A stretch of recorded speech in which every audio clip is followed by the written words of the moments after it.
Le Heat est en train de violemment dominer la conférence Est et on va pas se mentir, il n'y a pas beaucoup de monde qui avait pronostiqué ça au début de ces playoffs. Après Milwaukee et New York, c'est Boston qui était pourtant favori qui est en train de se faire botter l'arrière-train par Miami pour rester poli. Alors qu'ils menaient déjà 2-0 après avoir remporté leur match à l'extérieur, le Heat a mis la tête sous l'eau à Boston en remportant ce Game 3 avec la manière. Alors si vous voulez voir comment ils s'y sont pris, vous êtes sur la bonne vidéo. Donc asseyez-vous bien confortablement, abonnez-vous si c'est pas déjà fait, et c'est parti. C'est toute l'équipe de Miami qui a été monstrueuse sur ce Game 3 et qui a permis à Butler d'être un petit peu moins omniprésent au niveau du scoring. Il a marqué seulement 16 points, laissant ses coéquipiers prendre feu sur le match. C'est le trio de joueurs non draftés Gabe Vincent, Caleb Martin et Duncan Robinson qui ont dominé ce match pour le Heat. Gabe Vincent a scoré 29 points, c'est le meilleur marqueur du Heat sur ce match et il a vraiment assuré. Il a d'abord été très bon dans les situations de pick and roll. Sur cette action, Adebayo vient pour lui faire un écran. White se met en position pour ice le pick and roll, c'est-à-dire pour pousser Vincent vers la ligne de fond. Horford est là pour aider, mais White ne revient pas assez vite sur Vincent et Horford a peur de la passe pour Adebayo. Vincent score avec la planche.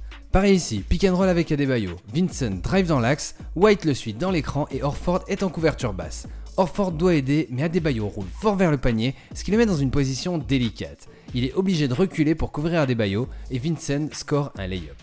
Il a aussi été très chaud à 3 points avec un 6 sur 9. Ici, les Celtics font une prise à 2 sur Kyle Lowry. Pas sûr que ce soit vraiment utile, mais bon.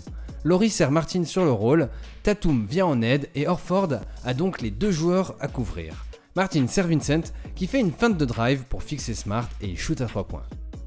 Ici, après un raté des Celtics, Vincent remonte la balle. Personne chez les Celtics ne monte sur lui. Il s'arrête à 3 points et score tel un Splash Brother. Une fois qu'il avait la main chaude, c'était dur de l'arrêter. Ici encore sur un pick avec Bam et alors que Smart fonce dans l'écran, il spin pour refuser l'écran. Fait un sidestep avant de scorer malgré un bon retour et un contest de Smart. Caleb Martin, lui, a scoré 18 points avec un 4 sur 7 à 3 points. Ici, Jimmy va faire une isolation sur Rob Williams. Les Celtics tentent une prise à 2.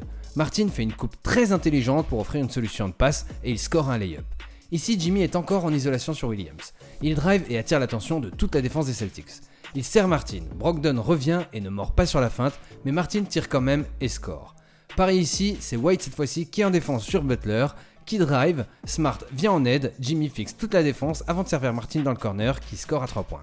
On a aussi eu un super match de Duncan Robinson qui fait de très jolis playoffs en l'absence de Tyler Hero et qui a scoré 22 points hier soir à 5 sur 7 à 3 points. Au final, le Heat a chuté à 54,3% à 3 points, ce qui est du coup très difficile à battre. Surtout que Boston, eux, ils ont scoré qu'à 26,2%.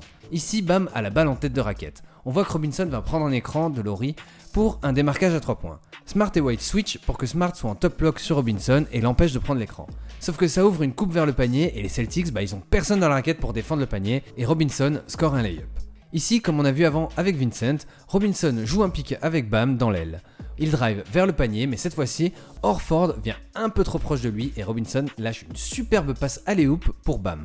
Ici, Jimmy drive et comme toujours, la défense se resserre et c'est Smart qui vient en aide en laissant Martin dans le corner. Butler le sert et Brown vient faire la première rotation.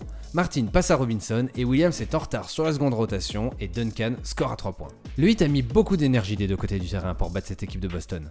Jimmy Butler d'abord avec toujours une bonne défense sur l'homme mais aussi dans les lignes de passe. Ici il défend sur Tatum qui tente un spin. Jimmy arrive à taper la balle par derrière et le Heat récupère le ballon. Regardez ici Jaylen Brown qui va recevoir un pin down de la part d'Horford. Jimmy se bat comme un diable pour passer avec Brown sans le lâcher d'une semelle. Brown ressort de l'écran et saute pour shooter en pensant être seul, sauf que Jimmy est dans son short et a quasiment la main sur le ballon. Brown est obligé d'abandonner l'idée de shooter. Moi perso au basket et surtout en NBA, j'aime plus la défense que l'attaque et c'est ce genre d'efforts là qui me font vraiment kiffer chez Butler. Mais il n'est pas le seul et toute l'équipe du Heat s'est vraiment donnée pour limiter au maximum Jaylen Brown et Jason Tatum. Ici, Tatum fait une ISO sur Caleb Martin. Il fait son spin et Caleb reste bien devant lui et s'arrête net sur son passage pour chercher passage en force. Il ne l'obtient pas mais fait perdre le contrôle de la balle à Tatum. Ici sur le pick, le Heat switch et c'est Bam qui se retrouve sur Tatum. Il reste avec lui sur son drive et sur son spin et finit par le bloquer. Ici le Heat switch encore et Butler se retrouve sur Williams. Il se bat bien pour rester devant lui et Vincent descend pour aider en cas de passe lobée. Brown ne voit pas ça et fait quand même la passe. Vincent est là pour l'intercepter. Après, même si le Heat s'est bien défendu, les Celtics leur ont quand même bien mâché le boulot en étant complètement à côté de leur match. Ils n'ont montré aucune envie ni aucune agressivité des deux côtés du terrain. Jaylen Brown finit avec 12 points seulement, avec un vilain 0 sur 7 à 3 points, et Jason Tatum fait à peine moins pire, avec 14 points et un 1 sur 7 à 3 points. Les deux stars de Boston n'y étaient pas et n'ont pas réussi à peser sur ce match. Enfin si, mais négativement, ce qui n'était pas le but recherché à la base. On voyait cette équipe de Boston très solide et beaucoup de monde les voyait aller jusqu'au titre, mais finalement on se rend compte qu'ils ont beaucoup de mal à réagir dans l'adversité. Je pense que les fantômes du début de saison et le renvoi d'Ime Udoka ont laissé plus de traces qu'ils n'y laissaient paraître. Il va sûrement falloir creuser en interne pour trouver des solutions pour redonner un vrai mental à cette équipe qui a vraiment un effectif et des jeunes joueurs qui sont ultra talentueux.